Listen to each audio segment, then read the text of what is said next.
দিকে তাকাও। মেরে মোহতারাম ভাইও, সাধারণ মানুষের মৌত আর আলেমের মৌতের মধ্যে বেশ কম কি? মৌতুল আলিম, মৌতুল আলম। কোন আলেমের মৌত যেন একটা জাহানের মৌত, একটা দুনিয়ার মৌত। তার সিনার মধ্যে যে এলেম ছিল, তার কাছে এমন কিছু জিনিস ছিল যা আর কারো কাছে নেই। ওই জিনিসগুলো নিয়েই সে কবরে গেছে। একজন আলেমের মৌত মানে এই লোকটার কাছে কতজনের মোবাইল নম্বর ছিল যে এই নম্বরে ফোন করে ফতোয়া নিত। এই লোকটার কাছ থেকে সাথে কতজন মানুষের মহব্বত ছিল যে তার ডাকে সাড়া দিয়ে সে মসজিদে যাইত, তার ডাকে সাড়া দিয়ে সে হারাম পথ ছাইড়া হালাল পথে উঠত। একজন আলেমের মৌত। আল্লাহ পাক বলতেছেন যে আলেম তো আলেম, রসুল আমার নবীজি, আমি আয়াত তেলাওয়াত করছি, আমার নবীজির ব্যাপারে খবর ছড়াইল উহুদের যুদ্ধে।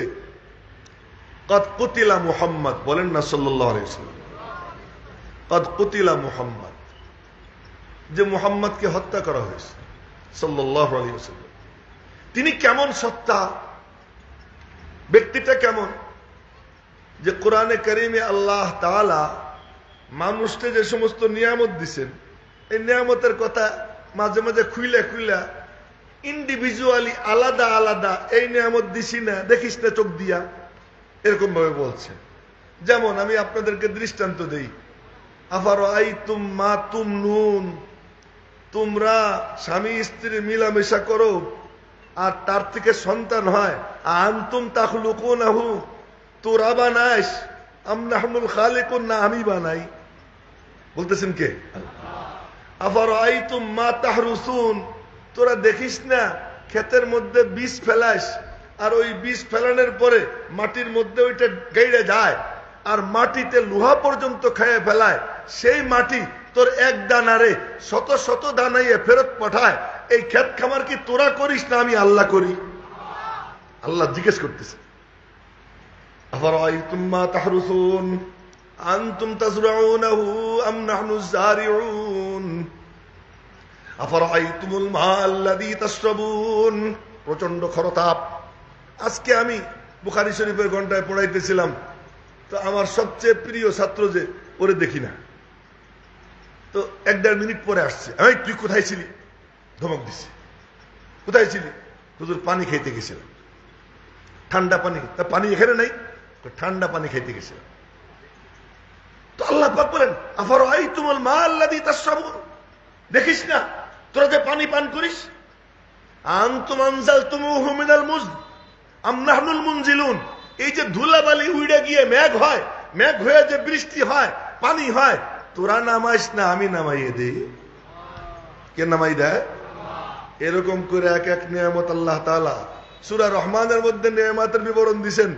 খালাকাল ইনসান মিন সালসালিন কাল ফাখার ওয়া খালাকাল জান্না মিন মারিজিম মিন নার ফাবিআইয়ি আলাই রাব্বিকুমা তুকাযযিবান।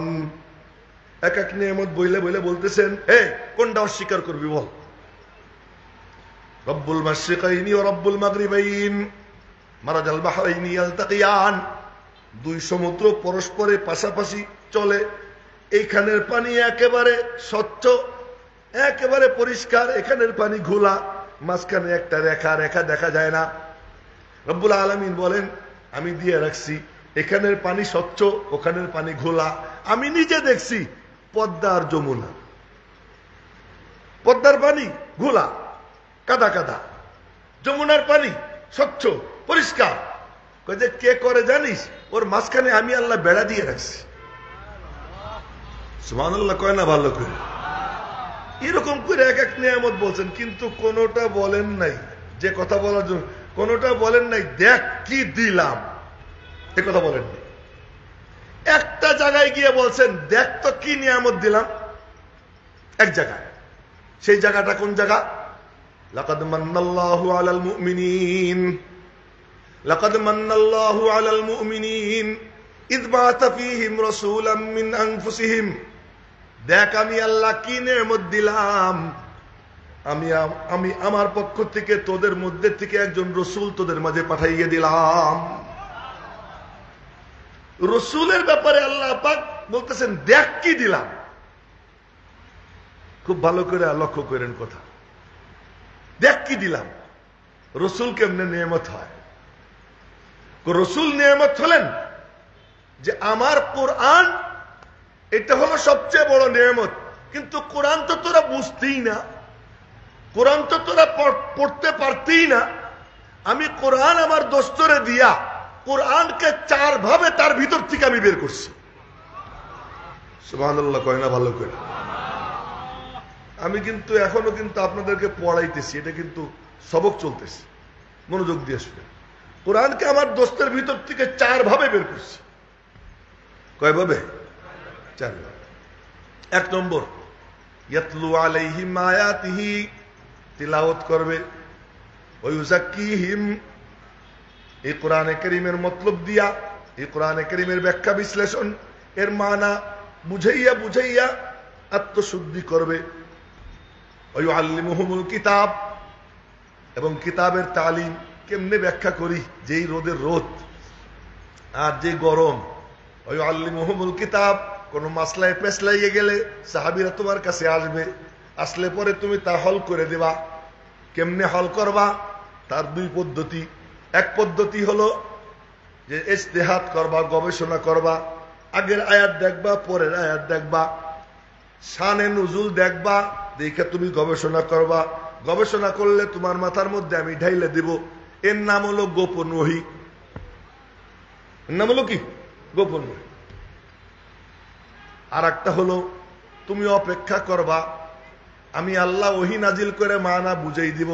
ফালা তাজাল বিল কুরআন মিন ক্বাবলি আন ইউকদা ইলাইকা ওয়াহয়ুহু ওয়া কুর রাব্বি জিদনি ইলমা। এখন ওহী কমপ্লিট হয় নাই, তুমি অপেক্ষা করো। তো 3 ভাবে।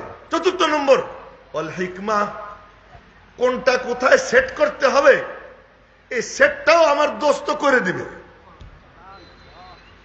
এজন্য দেখেন আল্লাহ পাক বলছেন ফাসাব্বিহ বিসমি রাব্বিকাল আযীম। খুব কঠিন কথা কইতেছি, আপনারা কষ্ট হইতেছে, একটু কষ্ট করে শোনেন। আল্লাহ বলছেন ফাসাব্বিহ বিসমি রাব্বিকাল আযীম।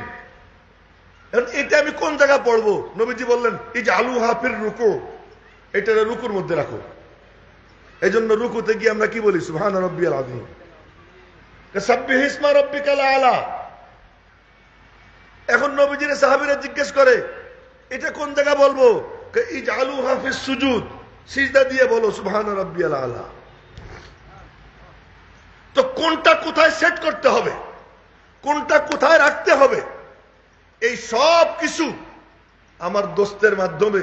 তো কোরআনের একটা হলো তিলাওয়াত, একটা হলো তাজকিয়া, একটা হলো তালিম, একটা হলো তালিমে কিতাব, আর একটা তালিমে হিকমত। বলে এই 4 মাধ্যমে আমার কোরআন আমার দোস্তের ভিতর থেকে বের হবে। এই জন্য আমার সবচেয়ে বড় ইহসান তোদের উপরে, আমি আমার রসুলকে তোদের মাঝে পাঠাইলাম। রসুল যদি না আসতেন তোরা তোদেরকেই চিনতি না। তোদের মধ্যে আর শুয়োরের মধ্যে কোনো পার্থক্য থাকতো না, তোদের মধ্যে আর কুত্তের মধ্যে কোনো পার্থক্য থাকতো না, তোদের মধ্যে আর জীবজন্তুর মধ্যে কোনো পার্থক্য থাকতো না। তুই নরাধম হইতি, তুই একটা কুকুরের থেকেও নিকৃষ্ট হইতি, তুই একটা শুয়োরের থেকেও নিকৃষ্ট হইতি। তোকে ইনসানিয়তের জামা, ইনসানিয়তের পোশাক যে পরাইছেন আমার দোস্ত, এই জন্য আমার দোস্ত আমার সবচেয়ে বড় নেয়ামত তোদের উপরে। সেই দোস্তের মিরাস কার কাছে রেখে গেছেন? খুব লক্ষ্য কর, সেই নবীজি কি রেখে গেছেন? আর কিচ্ছু রাখেন নাই, কোনো টাকা পয়সা রাখেন নাই। কথা খুব লক্ষ্য করে শুনেন, টাকা পয়সা রাখেন নাই। ঘোষণা করতেছেন লা ইউকতাসামু ওয়ারাসাতি দিনারা ওয়ালা দিরহামা, আমার মিরাস টাকা পয়সায় বন্টন হবে না। কোন টাকা পয়সার মিরাস আমি রাইখে যাব না, রাখেনও নাই। কোন টাকা পয়সার মিরাস রাখেন নাই। নামাজে দাঁড়াইতে গেছেন, একামত হয়ে গেছে, একামত হয়ে গেছে, নামাজে দাঁড়াবেন, তাকবীরে তাহরিমা আল্লাহু আকবার বলবেন, এমন সময় বললেন কি, আলা মাকানিকুম, যার যার জায়গায় দাঁড়াও, আমি একটু আসতেছি ঘরের থেকে। নবীজি বললেন। আমরা যদি একামতের শেষে মুসল্লিকে কই দাঁড়ান আমি একটু রুমে যাব, হুজুর আর কোনো কাম পাই না, ওই দিনই ইমামত শেষ। নবীজি বলতেছেন দাঁড়াও, বইলে ঘরে ঢুকলেন। ঘরে ঢুইকা আবার আইসে আল্লাহু আকবার বলে নামাজ পড়াইলেন। আর এক হাদিস পরে শোনাবো। নামাজের শেষে সাহাবীরা বললেন, ইয়া রাসূলুল্লাহ, আমাদের একামতের শেষে দাঁড় করাইয়া গেলেন, কি করলেন? যখন আল্লাহু আকবার বলতে যাব তখন মনে পড়ে গেল বালিশের নিচে একটা স্বর্ণ মুদ্রা আছে, একটা টাকা আছে আমার কাছে। তো এই টাকাটা বালিশের নিচে আছে। এই নামাজের মধ্যে যদি আমি মারা যাই, আমার মালিক আমাকে জিজ্ঞাসা করবেন যে তোরে আমি টাকা জমানোর জন্য দুনিয়ায় পাঠাইছিলাম। তা আমি ঘরে ঢুকলাম, ওই 1 টাকা আল্লাহর রাস্তায় দানের ইন্তজাম কইরা, ব্যবস্থা কইরা, এরপরে মৌতের প্রস্তুতি নিয়ে নামাজে দাঁড়াইলাম। দুনিয়ার সাথে কেমন সম্পর্ক। শুইছেন খেজুরের পাতার চাটার উপরে, তো হযরত ওমর রাদিয়াল্লাহু তাআলা আনহু ভিতরে ঢুকছেন অনুমতি নিয়ে। গল্প সল্প করতে করতে নবীজি সুদা হয়ে বসছেন। সুদা হয়ে বসার পরে দেখতেছেন নবীজির পিঠের পাজরে চাটাইয়ের বেতির দাগ। এই চাটাইয়ের বেতির দাগ দেখা হযরত ওমর বললেন, ইয়া রাসূলুল্লাহ, আল্লাহ তাআলা রোম পারস্যকে কত টাকা পয়সা দিয়ে রাখছে, আমরা অত বেশি চাই না, একটু দোয়া করে দেন না, কিছু টাকা পয়সা আল্লাহ দেখ, আপনার একটা বিছনা কিনে দিব, আপনার একটা চাদর কিনে দিব। এই যে আপনার মানে পাজরে চাটাইয়ের বেতির দাগ আমার সহ্য হইতেছে না। নবীজি তখন সোজা হয়ে বসে বললেন, আফি হাযা আনতা ইয়া ইবনুল খাত্তাব, এ খাত্তাবের বেটা, এখনো তুমি এই সমস্ত আবর্জনার মধ্যে ডুবে রইছো। উলাইকা কওমুন উজ্জিলাত লাহুম তাইয়্যিবাতুহুম ফিল হায়াতিদ দুনিয়া, আরে ওদেরকে তো ওদের তাৎক্ষণিক সম্পদ দুনিয়াতে দিয়ে দেওয়া হয়েছে, আমার আর তোমার জন্য জান্নাতে আল্লাহ বিছানা বিছিয়ে রাখছে। নবীজির জিন্দেগি। নবীজি বলতেছেন যে আমার দুনিয়ার সাথে সম্পর্ক কেমন। ওমা নাওয়াদ দুনিয়া ইল্লা কারাকিবিন ইস্তাযাল্লা তাহতা শাজারাতিন সুম্মা রাহা ওয়া তারাকাহা। কথাগুলো বলতেছি আর নিজেরে মুনাফিক মনে হইতেছে, সত্যি কথা বলতেছি। হাদিসগুলো বলতেছি আর নিজেরে মনে হইতেছে আমি একটা মুনাফিক। তার কারণ আমি তো অনেক সাজুগুজু করে আছি, কত আরামে থাকি, এসি গাড়িতে চলি, এসি ছাড়া এখন বসছি ঘাইমে যাইতেছি। আর আমার নবীজি ইচ্ছা কইরা চাইয়া চাইয়া নিছেন কষ্ট, ইচ্ছে করে। তিনি যদি চাইতেন এয়ার কন্ডিশন অটো রফরফে চড়া চড়া দাওয়াতের কাজ করবেন, করতে পারতেন। ঈসা আলাইহিস সালাম দোয়া করে আসমান থেকে জান্নাতি দস্তরখান নামাইছেন। মুসা আলাইহিস সালাম চাইয়া মান্না সালওয়া নামাইছেন। আর নবীজির আল্লাহ তাআলা জান্নাত তার সামনে আইনে হাজির করে দিয়েছেন। সহিহ বুখারী শরীফের হাদিস, জান্নাত হাজির করে দিয়েছেন। এবং জান্নাতের ফল দেখা এরকম 2 হাত বাড়াইছেন ধরার জন্য। ধরার জন্য 2 হাত বাড়াইয়া পরে আবার হাত গুটাইয়া ইতমিনানের সাথে নামাজ পড়ছেন। নামাজের শেষে সাহাবীরা বললেন, ইয়া রাসূলুল্লাহ, রাআইনাকা তানাওয়ালতা শাইয়া, দেখলাম কি যেন ধরতে গেলেন। হ্যাঁ গেছিলাম ধরতে। কি ধরতে গেছিলেন? আমার সামনে জান্নাত হাজির ছিল। তো আল্লাহু আকবার বলেন, জান্নাত হাজির ছিল। এবং আহা, জান্নাত হাজির ছিল, আঙ্গুরের ছড়া ঝুলতেছিল। তা আঙ্গুরের ছড়া দেখে লোভও একটু লাগছিল। জান্নাত দেখে লোভ না লাগে পারে? ওই যে কোন এক বন্ড কি কয় যে জাহান্নামেরও পরোয়া করি না, জান্নাত তো চাই না, কে আমার কপালে লিখে দিও, কি যেন কি, ও আমি চাই না বেহেশত, ভয় পাই না জাহান্নাম। আল্লাহ বলতেছেন ওয়াত্তাকুন নার, জাহান্নামকে ভয় করো। নবীজি বলতেছেন আল্লাহর কাছে জান্নাত চাও। নিয়মিত প্রতিদিন ফজরের পরে নবীজি আল্লাহুম্মা ইন্নী আসআলুকা রিদাকা ওয়াল জান্নাহ, আল্লাহুম্মা আজিরনি মিনান নার, আল্লাহুম্মা আজিরনি মিনান নার 7 বার বলতেন। ও কত বড় কুত্তা, ও কত বড় কমিনা, যেখানে নবীজি জান্নাতের চাবি যার হাতে, আল্লাহ পাক তারে দিয়ে বলাইতেছেন তুমি প্রতিদিন সকালবেলা 7 বার জাহান্নাম থেকে পানা চাও, সন্ধ্যাবেলা 7 বার জাহান্নাম থেকে পানা চাও। এবং যে ব্যক্তি 3 বার বলে আল্লাহুম্মা আজিরনি মিনান নার, আল্লাহ তুমি আমারে জাহান্নাম থেকে পানা দাও, তো আল্লাহ পাক এর আওয়াজ জাহান্নামের কাছে যায়, জাহান্নামের জুবান খুলে যায়। জাহান্নাম বলে মালিক যে তোমার কাছে আমার থেকে পানা চাইতেছে, আল্লাহ তুমি তাকে পানা দিয়ে দাও, পানা দিয়ে দাও। আর ও কয় কি, চাই না বেহেশত, ভয় পাই না জাহান্নাম।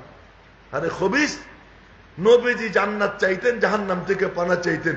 তুই কোন কুত্তার উম্মত? তুই তো কোন কুকুরের উম্মতি হইলি যে তুই এই কথা বলিস? যেখানে আল্লাহ বলতেছেন ও তো কাফের হয়ে যাবে। আল্লাহ বলতেছেন ওয়াত্তাকুন নার, তোমরা জাহান্নামকে ভয় করো। তো ফাত্তাকুন নার আল্লাতী ওয়াকুদুহা আন-নাস ওয়াল হিজারা, আল্লাহ পাক বলতেছেন যে তোমরা জাহান্নাম থেকে পানা চাও, ভয় পাও জাহান্নামকে। আর ও আমি জাহান্নামরে ভয় পাই না। আরে শুয়ার, এই কথা বলার সঙ্গে সঙ্গে ও কাফের হয়ে গেছে, এই কথা বলার সাথে সাথে কাফের হয়ে গেছে। তো নবীজি জান্নাত সামনে পাইছেন, তা জান্নাতের লোভ, যে কথা বলতে গিয়ে এত লম্বা কথা হয়ে গেল, নবীজিরও লোভ না, নবীজিরও লোভ। লোভে 2 হাত বাড়াইছিলাম ধরবো, পরে আবার সবর করলাম না, নিজেকে নিয়ন্ত্রণ করলাম না। জান্নাতের ফল দুনিয়াতে খাবো না, জান্নাতের ফল জান্নাতে গিয়ে খাবো। এরপরে বললেন কি, নিলে নিবার পারতাম রে, ধরেন তো কেমন বলতেছেন। এরপরে বলতেছেন নবীজি কি সত্য কথা বলতেন না মিথ্যে কথা বলতেন? বলেন আপনারা, সত্য তো? তো নবীজি বলতেছেন লাউ আখাযতু মিনহু উনকুদান, লাউ আখাযতু মিনহু উনকুদান লাআকালতুম মিনহু মা বাকিয়াতিদ দুনিয়া, যদি একটা ছড়া আমি আনতাম তাহলে আমি খাইতাম, তোমরা খাইতা, কিয়ামত পর্যন্ত আমার উম্মত খাইতে পারত।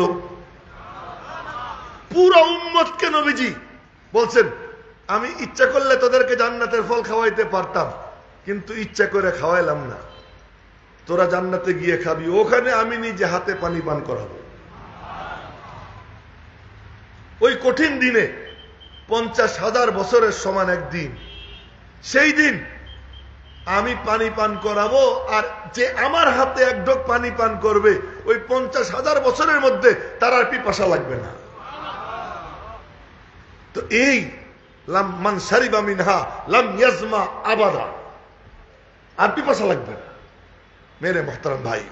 তো নবীজি জান্নাত পাইয়েও ইচ্ছে করে কি করেন নাই, নেন নাই। দুনিয়ার কষ্টের জীবন সহ্য করে নিছেন, বাইসা নিছেন।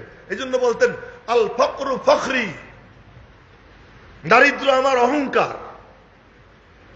ওলামা ইকরাম মনোযোগ দিয়ে শুনেন। হ্যাঁ, আজকে আমরা স্বাবলম্বী হওয়ার জন্য সচেষ্ট, উম্মত কাদিয়ানী হয়ে যেতেছে। আজকে আমরা নিজের আত্মপ্রতিষ্ঠার জন্য ব্যস্ত, উম্মত মওদুদি হয়ে যাচ্ছে। আমি আজকে আমার আত্মপ্রতিষ্ঠার জন্য ব্যস্ত, আর ওদিকে সমানে মানুষ গুমরা হয়ে যেতেছে। আর আমার নবীজি তিনি বলতেন যে আমার মিসাল কেমন জানো, আমি কেমন, আমি হলাম এমন যে একটা অগ্নিকুণ্ড জ্বলতেছে, আর মানুষ গিয়া লাফাইয়া লাফাইয়া অগ্নিকুণ্ডে ঝাঁপ দিচ্ছে, আর আমি কোমর ধরে বলতেছি হালুম্মা আনিন নার, হালুম্মা আনিন নার, তোমরা জাহান্নাম থেকে ফেরো ফেরো ফেরো। ওয়ান্তুম তাগলিবুন্নি তাকাহামুনা ফিহা, তোমরা আমারে কনি দিয়ে গুতে দিয়া ফেলাই দিয়া নিজেরা গিয়ে জাহান্নামে ঝাঁপ দিয়ে পড়তেছো। এই হলো নবীজি। সেই নবীজি কি মিরাজ রেখে গেছে? বলতেছেন আমি আর কোন মিরাজ রেখে গেলাম না, 2টা জিনিস রেখে গেলাম। কি মিরাজ? তারাকতু ফীকুম আমরাইন। এই শুনেন ভালো করে, অন্যদিকে কেউ তাকাইয়েন না। এ বাবারা তোমরাও ডিস্টার্ব করো না। তারাকতু ফীকুম আমরাইন, রেখে গেলাম তোমাদের মাঝে দুইটা জিনিস, দুই জিনিস রেখে গেলাম, এই দুইটারে মজবুত করে ধরো। লান তাদিল্লু মা তামাসসাকতুম বিহিমা আযু আলাইহা বিন নাওয়াজিস, মাড়ি দিয়ে কামড়াইয়ে ধরো। মাড়ি দিয়ে কামড়াইয়ে ধরলে, হাত দিয়ে ধরলে হাত ছুটে যেতে পারে, কিন্তু ধরো কি করে? মাড়ির দাঁত দিয়ে কামড়াইয়া, যেন তোমার শরীর ক্ষতবিক্ষত হয় হোক, কিন্তু তোমার ঈমানটা বেঁচে যাক। তোমার এই বডিটা শেষ হয় হোক, তোমার ঈমান যেন বেঁচে যায়। মজবুত করে ধরো। এই দুই জিনিস রেখে গেলাম। ওই দুই জিনিস কোথায়? কলেজে, বিশ্ববিদ্যালয়ে ওই দুই জিনিস, পলিটেকনিকে ওই দুই জিনিস, অক্সফোর্ডে, ক্যামব্রিজে। আরে না না না, ওই দুই জিনিস কোথায়? আমার সিনার থেকে সাহাবীদের সিনায় দিয়ে গেল, সাহাবীদের সিনার থেকে তাবেঈনের সিনায়, তাবেঈনের সিনার থেকে তাবায়ে তাবেঈনের সিনায়, এবং আস্তে আস্তে ওই জিনিস আমার উম্মতের উলামা যারা, তাদের সিনার মধ্যে জমা থাকবে। এই জিনিস পাওয়ার পর আর কিচ্ছু লাগবে না।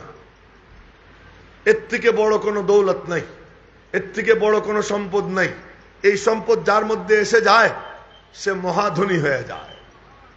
মওলানা মুফিজ কত বড় ধনী, এক শিল্পপতি, বড় ব্যবসায়ী। তার মানে যখন কোনো দোয়ার অনুষ্ঠান হয়, হুজুর টুজুর ভাড়া করে নিয়া, গরু টরু মাইরা, এরপরে যাদেরকে নেয়, নামাজ পড়ে চেয়ারে বসা, হয়তো নামাজ পড়ে না, পড়লেও চেয়ারে বসা, টুপি টাপি নাই, মোবাইল টোবাইল সব পকেটে আছে, একটু পর পর হেলো হেলো কইতেছে, হাত উঠাইতেছে, কয় আমেন আমেন। আর মুফিজের জন্য দোয়া করার এত লোক আছে, এত আলেম ওলামা আছে, এবং তার ছেলে একজন আলেম আছে, যার দ্বারা আজকে দেশের বিভিন্ন জায়গায় মানুষ হেদায়েতের কথা শোনে। ওই যারা তার কথায় নামাজ কালাম পড়ে, তাদের দাওয়াতে যারা নামাজ কালাম পড়বে, তার কথায় যারা সুদ ছাড়ে, তাদের দাওয়াতে যারা সুদ ছাড়বে, তার কথায় যে সমস্ত মেয়েরা পর্দায় আসে, আর ওই মেয়েদের দাওয়াতে যারা পর্দায় আসবে, এর সমানে সওয়াব আল্লাহ মুফিজের অ্যাকাউন্টে পৌঁছে থাকবে। এ বড় ধনী আলেমরা, আলেমরা বড় ধনী। ইমামে আজম আবু হানিফা রহমাতুল্লাহ আলাইহি বলেন তো, 13 লক্ষ মাসআলা উম্মতের জন্য বের করে রেখে গেছে। কয় লাখ? 13 লক্ষ মাসলা। তো 13 লক্ষ মাসলা বের করে রেখে গেছেন, সাগের রেখে গেছেন, আমার মাসলাগুলো পৌঁছে দিস, কিতাব কুতাব লেখা এমন মানে সেট করছে। আর সারা দুনিয়ায় যত মানুষ মাযহাব মানে, তার অর্ধেকের বেশি ইমাম আবু হানিফাকে অনুসরণ করে। এই যে তার দিক নির্দেশনায় যারা আমল করতেছে, বলেন তো কি পরিমাণ সব আল্লাহ পাক ইমাম আবু হানিফার অ্যাকাউন্টে পাঠাই দিচ্ছে। আলেমদের থেকে ধনী আর কোনো মানুষ নাই। পয়সাওয়ালা, ওর পয়সা যে কোনো সময় নাই হয়ে যেতে পারে, কিন্তু একজন আলেম যার সিনার মধ্যে ইলম আছে, সে সমৃদ্ধ হয়ে যায়, সে ধনী হয়ে যায়, আখিরাতের ধনী হয়ে যায়। হাদিসে পাকে নবীজি বলেন, ইদা মাতাল ইনসান, মানুষ যখন মারা যায়, ইনকাতা আনহু আমালুহু, তার আমল শেষ। আর নামাজ নাই, আর রোজা নাই, আর জিকির আজকার নাই, সব শেষ। ইল্লা মিন সালাস, তিনটা চলে। কয়টা চলে? তিনটা চালু থাকে। ইল্লা মিন সাদাকাতিন জারিয়া, একটা হলো সাদকায়ে জারিয়া, কোন একটা মসজিদ করে গেল, কোন একটা মাদ্রাসা করে গেল, কোন একজন এতিমকে লালন পালন কইরা তাকে সুশিক্ষায় শিক্ষিত করে তাকে দ্বীনের পথে উঠাইয়া চলে গেল, একজন বা দুইজন, যে কয়জন পারে। ইল্লা মিন সাদাকাতিন জারিয়া আও ইলমিন ইউনতাফাউ বিহি, 40 হাদিস লিখে গেল। এই হাদিসের তরজমা লিখে গেল, মানুষ এটা দেখে, পড়ে আর আমল করে। শুধু এইটাই না, সহিহ দ্বীনের শিক্ষা দিয়ে গেল, এই যে কথার কথা আমি আপনাদের সামনে কথা বলতেছি, এর মধ্যে থেকে যদি 2-4টা আমলের মতো কথা আপনারা নিয়ে যান, আমল করেন, আপনারা আর একজনকে দাওয়াত দেন, আমল করে, ওইটা আপনার জন্য সদকায়ে জারিয়া, আপনার কমবে না, আমার আমল নামায় সদকায়ে জারিয়া হবে। আও ইলমিন ইউনতাফাউ বিহি আও ওয়ালাদিন সালিহিন ইয়াদউ লাহ, অথবা নেক সন্তান যে তার জন্য দোয়া করে, বলে রব্বির হামহুমা কামা রব্বায়ানি সগীরা। আমরা সবাই দোয়া করব, আর হুযায়ফিও দোয়া করবে, উবাইদুর রহমানও দোয়া করবে। উবাইদুর রহমানের দোয়ার মধ্যে যেই আবেগ, যেই ভালোবাসা, যেই আকুতি, আমি ইয়াহিয়া মাহমুদ যদি 1000 কসম খেয়েও বলি তোর থেকে আমি তোর বাপের জন্য বেশি দোয়া করতেছি, এটা মিশা কথা। ওর দোয়ার মধ্যে যে আকুতি আসবে। আমার জিন্দেগিতে আমি একদিন কোরআন শরীফ পড়ছিলাম, সূরা ইয়াসিন, এমন পড়া আগেও কোনোদিন পড়িনি, আর পড়তে পারবো কিনা জানি না। একদিন পড়ছিলাম, আমার মা মারা গেছেন, আমার 12 বছর বয়স, তখন মার জানাজাও পাইনি, আমি মাদ্রাসায় ছিলাম, লালবাগে ছিলাম। মা বলে গেছেন যে আমার কারণে যেন ওদের পড়ার ক্ষতি না হয়, এ বলে গেছেন। আমাদের পরীক্ষা ছিল সামনে, বাড়ির থেকে, আমার তো জালেমের জালেম আমার বাড়ির লোকজন, কেউ আমাদের খবরও দেয়নি। তো মার জানাজা হয়ে গেছে, দাফন কাফন হয়ে গেছে, বাড়ি গেছি, গিয়ে দেখি মারে দেখে আসলাম ক্যান্সারের রোগী, বাড়ি গিয়ে দেখি মা কবরে শোয়া। তো কবরের পাশে দাঁড়িয়ে কবর জিয়ারত করছি, মারে চিনেই নেই, কিন্তু বাপরে চিনছি। আব্বাস ছিলেন আমার 24 বছর বয়স পর্যন্ত। তা আব্বার যখন ইন্তেকাল হয়ে গেছে, অসুস্থ, তা আমার কাছে ফোন আসছে। আমি তখন বাড়িধারার শিক্ষক, মুফিজরা মনে হয় ওই সময় আমার কাছে পড়ে। তো ওই টাইমে খবর আসছে যে তোমার আব্বা গুরুতর অসুস্থ, আসলে কিন্তু ইন্তেকাল হয়ে গেছে। তো ইন্তেকাল হয়েছে কথা আমাকে বলে নাই, গুরুতর অসুস্থ। আমি রওনা হয়ে বাড়ি গেলাম। বাড়ির পথে রওনা হয়েছি, তা আমাদের ফরিদপুরের তালমার মোড় আছে, তালমার মোড়ের ওখান থেকে বাসে উঠছি।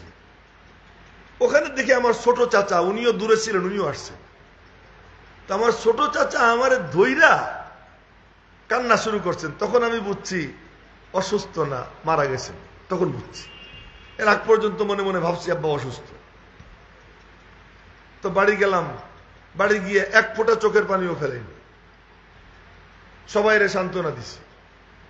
সান্ত্বনা দিয়া এরপরে জোহরের নামাজের পরে জানাজা হয়েছে, দাফন কাফন হয়েছে। দাফন কাফনের পরে আব্বার কবরের পাশে দাঁড়াইয়া সূরা ইয়াসিন পড়ছিলাম। অমন পড়া আর কোনোদিন পড়িনি, আর এরকম পড়তে পারবো বলে আমি জানি না। ওই দিন পড়ছিলাম। তো ওই যে পড়ছিলাম, ওই পড়তেছি, আর এক এক আয়াতের তর্জমার মধ্যে চিন্তা করতেছি, আর ওই চিন্তা করে করে ওই দোয়াও করতেছি, পড়তেছি আর দোয়া করতেছি, পড়তেছি আর দোয়া করতেছি। তো পড়া শেষ, এরপরে ঢাকার থেকে গেছি, লম্বা পর্ব গেছে। আব্বারে দাফন কাফন করার পরে আব্বার চৌকিতেই ঘুমাইছি। ঘুমের সময় বলছি যে আল্লাহ তুমি আমারে দেখাই দাও আমার আব্বা কেমন আছেন। এই কথা বইলে ঘুমাইছি। ঘুমের মধ্যে স্বপ্নে দেখি আব্বার সঙ্গে দেখা। তো জিজ্ঞেস করলাম আব্বা কেমন আছেন? তা আব্বা বললেন বড় খোশ কিসমত। এই ভাষা আব্বা ওই উর্দু বাংলা মিলে কথা বলতেন। তো বললেন বড় খোশ কিসমত। আমার ঘুম ভেঙে গেল, আমার দিলের থেকে সব পেরেশানি দূর হয়ে গেল। আমি বুঝলাম যে আমার আব্বা জান্নাতে চলে গেছে। এসব তো আমি যেই আবেগ নিয়ে আমার বাপের জন্য দোয়া করব, তেলাওয়াত করব, এ কি আর কেউ পারবে? আর কেউ পারবে না। তাই বলতেছিলাম যে উবাইদুর রহমান হুযাইফি সে তার বাপের জন্য যে আকুতি নিয়ে রব্বির হামহুমা বলবে, তো মুফিস তো ধনী, তার এই পুঁজি আছে। সে ওই মসজিদে খুতবা দিছে, খতিব হিসেবে ছিল, সেখানে কত মানুষ তার কথায় দিনের পথে আসছে, তারা আজকে তার জন্য দোয়া করতেছে, তাদের সন্তান সন্ততিরা দোয়া করবে।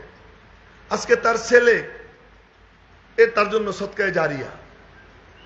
সে যে ইলমি খেদমত করে গেছে এটা তার জন্য সদকায়ে জারিয়া। তো মুফিস তো কামিয়াব, মুফিস তো কামিয়াব। আমরা আশা করি, এটা আমাদের ধারণা। মনে রাখবেন, সার্টিফিকেট দেওয়ার এক অধিকার কারণে, সার্টিফিকেট একমাত্র দিতে পারতেন মুহাম্মদুর রাসূলুল্লাহ সাল্লাল্লাহু আলাইহি ওয়াসাল্লাম। বলতেন এই কবরে জান্নাতের বাগান আমি দেখতেছি, আবার বলতেন এই কবরে জাহান্নামের আগুন জ্বলতেছে আমি দেখতে পাইতেছি। এই কবরে শাস্তি কি কারণে হইতেছে তাও বলতেন, এই কারণে শাস্তি হইতেছে। এই কবরে কেন শাস্তি হচ্ছে দেখতেন আর বলতেন। এটা একমাত্র তিনি। বাকি আমরা বলতে পারি আমার ধারণা, আমার আশা, আমিও সেই আশাবাদ ব্যক্ত করতে পারি। আমার আশা, প্রবল আশা, যে আল্লাহ পাক মওলানা মুফিজকে কবরে নেওয়ার আগে পবিত্র বানাই নিয়ে গেছে। আসাদুন নাসি বালান আল আম্বিয়া, মানুষের মাঝে সবচেয়ে বেশি বিপদগ্রস্ত থাকেন নবীরা। বেশি বড় বড় বিপদে পড়েন, কঠিন কঠিন পরীক্ষায় পড়েন, মুসিবতে পড়েন নবীরা। সুম্মাল আমসাল ফাল আমসাল, এরপরে যে যত কাছে নবীর তার বিপদ তত কি হয়, কঠিন। তো মাঝে মাঝে আমার নিজের মনে হয় কি, একবার দেখি যে অনেক একটার পর একটা খবর পাই, অসুস্থ অসুস্থ রোগ ব্যাধি, কিন্তু আমি দেখি যে আমার কোনো রোগ টোক হয় না। একদিন আমি বললাম যে কি রে, আমি কি ফেরাউন হয়ে গেলাম নাকি, নিজেরে বলতেছিলাম। পরে দেখি হঠাৎ করে না অসুখ হয়েছে, তখন করলাম আলহামদুলিল্লাহ, যাক ফেরাউন হয়নি। তো বিপদ আপদ আসা এটা আল্লাহ পাকের পক্ষ থেকে তার আল্লাহর কাছে মাহবুব হওয়ার প্রমাণ, মাহবুব হওয়ার প্রমাণ। তো মওলানা মুফিজকে আল্লাহ তাআলা নেওয়ার আগে আশা করি তাকে আল্লাহ তাআলা পবিত্র বানাইয়া নিছেন। আল্লাহ পাক রব্বুল আলামিন যেন তার জিন্দেগীর সমস্ত খিদমাতগুলোকে কবুল করেন, তার জীবনের খাতা কসুর আল্লাহ তাআলা মাফ করেন, তাকে আল্লাহ পাক জান্নাতুল ফিরদাউসের আলী মাকাম দান করেন। এখন আপনাদের সামনে আমার বাজান চলে আসছেন মওলানা খালেদ সাইফুল্লাহ আইয়ুবী দামাত বরাকাতুহু। উনি আপনাদের সামনে এখন বয়ান করবেন। আমি আসলে ক্লান্ত হয়ে গেছি। আল্লাহ পাক বাজানের নেক হায়াতে বরকত দান করুক, তার জুবানের মধ্যে, ইলমের মধ্যে, আমলের মধ্যে আল্লাহ তাআলা বরকত দান করুক। উম্মতকে বেশি বেশি তার দ্বারা আল্লাহ পাক উপকৃত হবার তৌফিক দান করেন, এবং আল্লাহ পাক যেন আমাদের সকলকে সুস্থতার সাথে নেক হায়াত দান করেন, এবং যখন মৌতের সময় হবে ঈমান আর মাগফিরাতের সাথে যেন আল্লাহ পাক আমাদের সকলের মৌত নসিব করেন। আমিন। ওয়া আখিরু দাওয়ানা আলহামদুলিল্লাহি রাব্বিল আলামিন। আসসালামু আলাইকুম ওয়া রাহমাতুল্লাহি ওয়া বারাকাতুহু। আলহামদুলিল্লাহ, সকলেই বলি আলহামদুলিল্লাহ। ইতিমধ্যে আমাদের মাঝে উপস্থিত হয়েছেন বিশ্ববরেণ্য মুফাসসিরে কোরআন মাওলানা খালিদ সাইফুল্লাহ আইয়ুবী দামাত বারাকাতুহুল আলিয়া। সম্মানিত উপস্থিতি, আমরা সকলেই মাহফিলের প্যান্ডেলে বসে যাই। এক্ষুনি বয়ান পেশ করবেন বিশ্বনন্দিত মুফাসসিরে কোরআন মাওলানা খালিদ সাইফুল্লাহ আইয়ুবী দামাত বারাকাতুহুল আলিয়া। আমরা সকলে মেহেরবানি করে বসে যাই। হযরতের বয়ানের পরে ইনশাআল্লাহ আমরা জানি সকলে আমরা ক্ষুধার্ত অবস্থায়, আমাদের খাবারও ব্যবস্থা হবে ইনশাআল্লাহ। হযরত চলে এসেছেন।